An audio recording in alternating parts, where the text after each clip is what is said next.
Los retos de la República Dominicana ante un escenario económico donde todavía no sabemos qué va a pasar.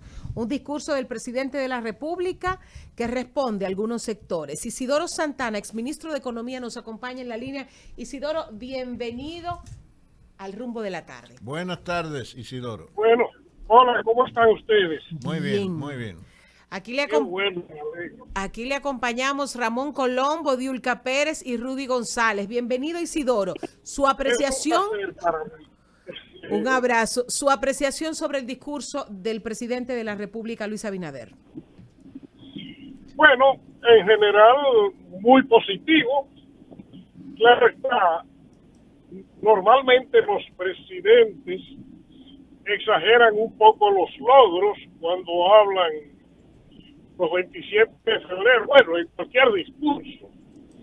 Tienden a exagerar los logros, pero no hay duda de que había muchos logros que exhibir porque a la República Dominicana le fue muy bien en el año 2021 en términos macroeconómicos. De hecho, los resultados macroeconómicos fueron mejores que todas las proyecciones que se habían hecho, tanto en el país como en el exterior. Nadie hizo una proyección tan positiva como lo que resultó. En términos de crecimiento, en términos de generación de empleos, en términos de muchísimas cosas. Y además, los logros en materia de mantener controlada la pandemia, que es el punto principal de preocupación de la mayoría de los gobiernos. Naturalmente, siempre hay una parte, pero que escapa completamente o casi completamente al control de las autoridades dominicanas y de cualquier país, que es el tema de la inflación. La inflación ha resultado mucho más marcada y mucho más duradera de lo que se pensaba. De hecho, yo sí recuerdo haber escrito algo al inicio de la pandemia, fruto de algunas investigaciones y lecturas que había estado haciendo, diciendo que teníamos que prepararnos para una inflación un poco más larga de lo que se estaba diciendo, básicamente por la cantidad de dinero que los bancos centrales pusieron en la calle para tratar de mantener viva la economía. Y por otro lado, se presentó un fenómeno que nadie estaba esperando, y ese sí fue imprevisto para prácticamente todos los economistas, que fue que con el confinamiento la gente no fue que dejó de consumir, sino que cambió la estructura de consumo, de modo que en vez de consumir muchos servicios, pasó a consumir muchos bienes. Y como los servicios no hay que transportarlos, porque los servicios se producen y se consumen ahí mismo, pero los bienes hay que transportarlos, resulta que el sistema de transporte del mundo no estaba preparado para transportar tantos bienes, porque ni los barcos, ni los puertos, ni los furgones estaban preparados para esa avalancha de demanda de bienes de consumo. Pues se presentó entonces un desfase muy grande entre la demanda y la oferta, y de ahí se generó ese problema inflacionario tan grande, que ahora se complica, claro está. A ver, Isidoro, ha habido obviamente en este periodo pandémico una contracción del ingreso fiscal, obviamente, inevitablemente. Sí. Sin embargo, Por lo menos, sí. sí. Sin embargo, Eso ocurrió en el año 2020, okay. Una contracción. Sin embargo, el gobierno de Luis Abinader sostiene una estrategia francamente desarrollista. El discurso de ayer lo que proyecta, ¿verdad?, es el desarrollismo del gobierno, una perspectiva desarrollista del país, con inversiones extraordinarias prácticamente en todos los campos. ¿Qué riesgos afrontamos con eso?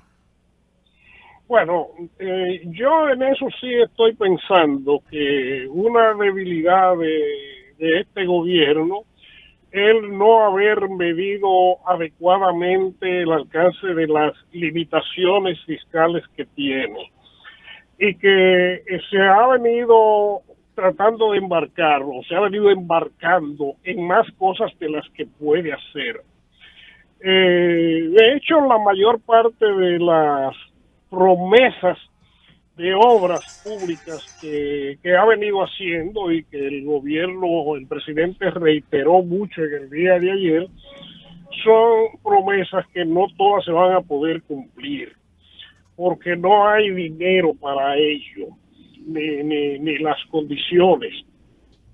Pero bueno, es positivo sí que el gobierno tenga tantos planes de inversión, tantos planes de desarrollo, a pesar de que en el año y medio que ya tiene es muy poco lo que puede exhibir en términos de realizaciones. Sencillamente porque este año pasado, por ejemplo, el 2021, la inversión pública lo que hizo fue disminuir muy significativamente por esa misma razón, por la restricción fiscal. El gobierno se vio ante la carencia de recursos y muy particularmente por el interés de corregir el déficit fiscal para evitar el endeudamiento. Fíjense ustedes. Precisamente eso último me llama mucho la atención. El endeudamiento externo no solamente no ha subido, sino que, según lo que expuso ayer Abinader, ha bajado. Sí, la República Dominicana fue uno de los muy escasos países del mundo en que la deuda pública bajó relativamente. No fue que el valor absoluto bajó, se debe más ahora. Pero como el producto creció tanto y la moneda se revaluó, es decir, el peso dominicano se revaluó en el año 2021, eso significa que como la deuda se mide básicamente en dólares y el producto se mide en pesos, pues al comparar la deuda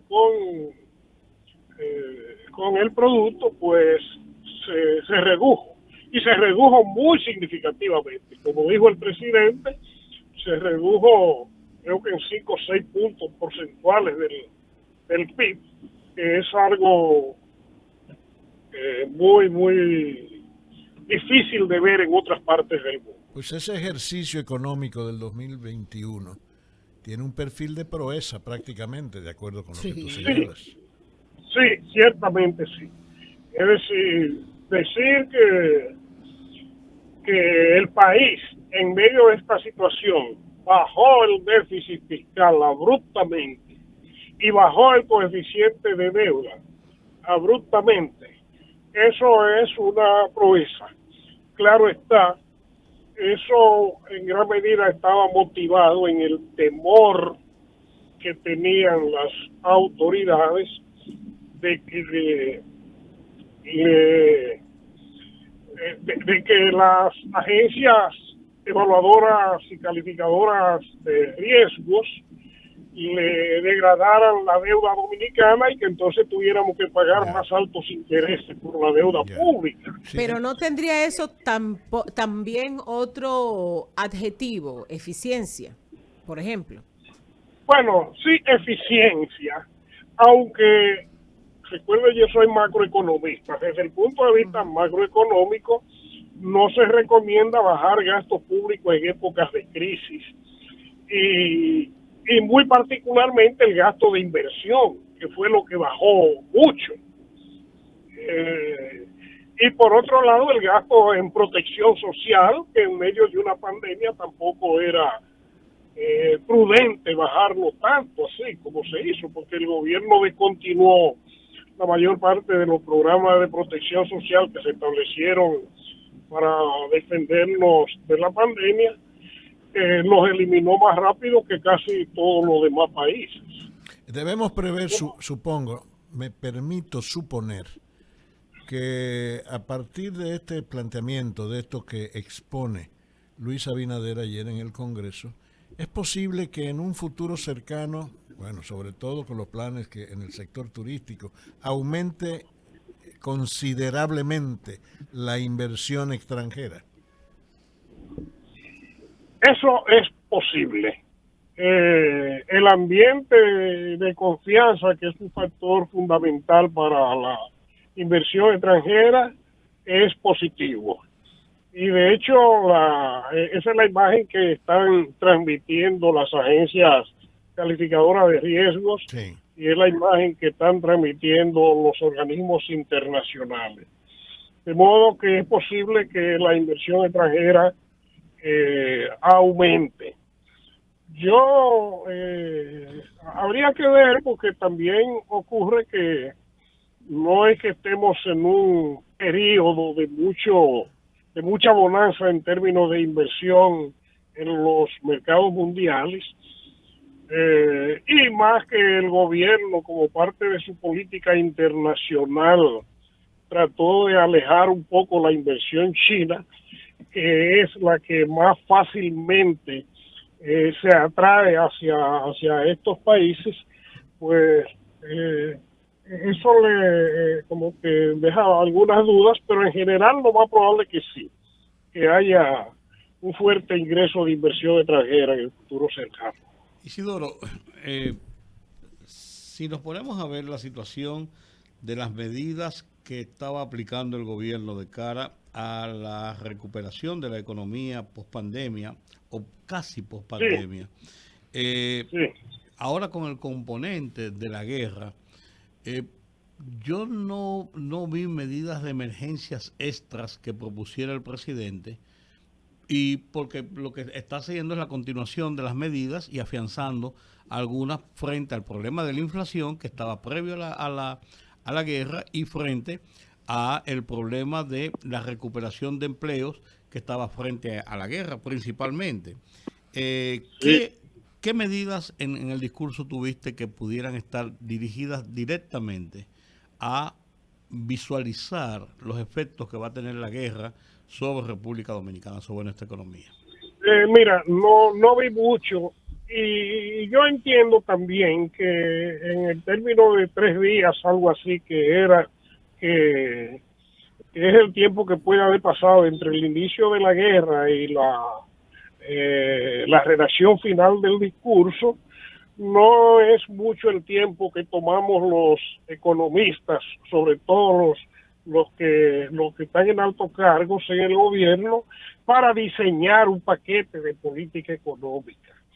Claro está, lo que sí sabemos es que el principal efecto que va a tener esta nueva situación es la agudización de la inflación. Eso sí, no tenemos la menor duda. Uh-huh. Básicamente porque estamos hablando de los países, de los mayores productores de gas, en este caso de Rusia, y de materias primas y de alimentos, que es Ucrania. De modo que las políticas que puede aplicar el gobierno ahora mismo son políticas antiinflacionarias. Uh-huh.